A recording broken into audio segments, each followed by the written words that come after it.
Hello friends, स्वागत है आप सभी का आपके अपने YouTube channel GK GS express पर। तो फ्रेंड्स, आइए शुरू करते हैं एसएससी सीजीएल में पूछे जाने वाले प्रीवियस ईयर क्वेश्चंस। तो देखते हैं कैसे प्रश्न पूछे जा रहे हैं। पहला प्रश्न है, हॉर्नबिल फेस्टिवल, जिसे त्योहारों का त्योहार भी कहा जाता है, किस राज्य में मनाया जाता है? तो इसका राइट आंसर हो जाएगा नागालैंड।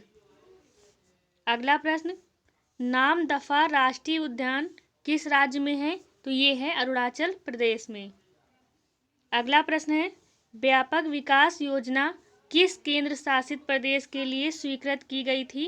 तो ये जो है पुडुचेरी के लिए स्वीकृत की गई थी। अगला प्रश्न है, स्वयं ऑनलाइन पोर्टल का कौन सा संस्करण हाल ही में भारत में लॉन्च किया गया? वो है 2.0। अगला प्रश्न है, भारत की सिलिकन घाटी किस शहर में स्थित है? तो वो है बेंगलुरु में। अगला प्रश्न है, कौन सी ग्रंथि एक्सोक्राइन और अंतःस्रावी होती है? तो वो है अग्नाशय।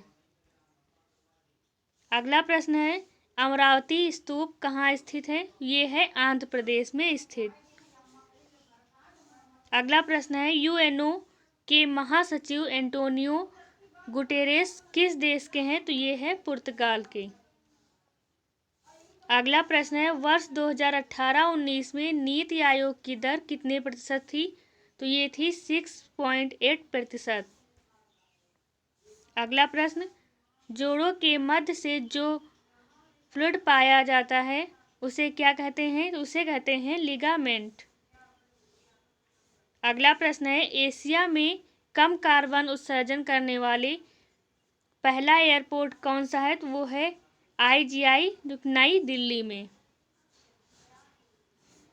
अगला प्रश्न है, भारत की पहली सौर ऊर्जा से चलने वाली मिनी ट्रेन की शुरुआत कब हुई थी? तो इसकी शुरुआत कहाँ से हुई? ये केरल से हुई थी। अगला प्रश्न है, ई वाहनों के टैक्स पर 100% छूट देने वाला राज्य कौन सा है? ये है तमिलनाडु। अगला प्रश्न देखते हैं, पर्यावरण के लिए कौन सा अंतर्राष्ट्रीय संगठन है? वो है UNDP। अगला प्रश्न है, वर्ष 2019 में WTO का चेयरमैन कौन बना है? तो ये है रॉबर्ट एजेवेदो। अगला प्रश्न, ऑपरेशन दुर्गा का शुभारंभ कब हुआ? तो ये हुआ था 14 अप्रैल 2017 को। अगला प्रश्न, भारत और अमेरिका के बीच पेस कार्यक्रम किस क्षेत्र की अर्थव्यवस्था के लिए शुरू किया गया है? तो ये स्वच्छ ऊर्जा के लिए शुरू किया गया। अगला प्रश्न है, किस देश ने भेदभाव के कारण संयुक्त राष्ट्र का योगदान घटा दिया है? तो वो है इजराइल। अगला प्रश्न है, सॉल रजंग संग्रहालय कहाँ स्थित है? तो ये स्थित है हैदराबाद में। अगला प्रश्न, समानता प्रतिवर्ष संसद के कितने सत्र या अधिवेशन होते हैं? तो इसके जो है 3 अधिवेशन होते हैं। अगला प्रश्न है, किल पोवर प्रोजेक्ट किसके द्वारा शुरू किया गया है? तो ये नासा के द्वारा शुरू किया गया है। अगला है, सदाकत आश्रम किस राजनेता से संबंधित है? तो ये डॉक्टर राजेंद्र प्रसाद से संबंधित है। अगला प्रश्न है, कौन सी भाषा भारतीय संविधान की 8वीं अनुसूची में वर्णित नहीं है? तो वो है अंग्रेजी भाषा। अगला प्रश्न है, हल्दी घाटी पुरस्कार का संबंध किस क्षेत्र से है? तो ये पत्रकारिता के क्षेत्र से है। अगला प्रश्न है, अंतर्राष्ट्रीय गरीबी उन्मूलन दिवस कब मनाया जाता है? तो ये 17 अक्टूबर को मनाया जाता है। अगला है, किस देश ने हाल ही में हिंद महासागर में पानी के अंदर ड्रोन का एक बड़ा तैनात किया है? एक बेड़ा जो है वो है चीन। अगला प्रश्न है, ज्वालामुखी उद्गार से बनी क्रेटर झील कौन सी है? ये है लोनार झील। अगला प्रश्न, ट्विन सिटीज कौन से 2 शहरों को कहा जाता है? तो ये हैदराबाद और सिकंदराबाद को कहा जाता है। किस भारतीय ने प्रबुद्ध भारत पत्रिका शुरू की? तो ये है स्वामी विवेकानंद। अगला प्रश्न है, भारत के किस राज्य में जनसंख्या का घनत्व सर्वाधिक है? तो ये है बिहार राज्य।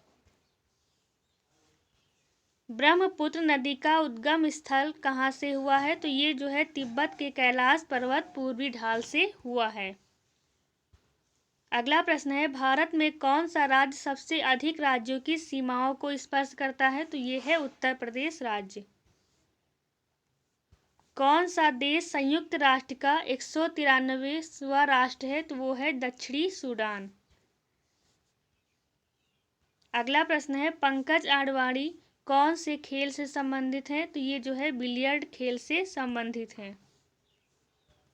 कौन सी भारतीय फिल्म को विशेष ऑस्कर अवार्ड से सम्मानित किया गया था? तो ये थे पाथेर पंचाली। अगला प्रश्न, ब्रह्मांड सुंदरी मिस यूनिवर्स 2010 कौन चुना गया? तो ये जिमेना नवारेते सुनी गई थी। ये जो है मैक्सिको की थी। गुजरात का द्वारकाधीश मंदिर किस नदी के किनारे है? तो ये गोमती नगर के किनारे है। अगला प्रश्न है, किस नदी का उद्गम स्थल महाबलेश्वर में है? तो ये है कृष्णा नदी। अगला प्रश्न, कॉर्नवालिस द्वारा स्थायी बंदोबस्त की पद्धति कब लागू की गई? तो ये 1780 में लागू की गई थी। अलेक्जेंडर फ्लेमिंग ने क्या खोजा था? तो इन्होंने खोजा था पेनिसिलिन।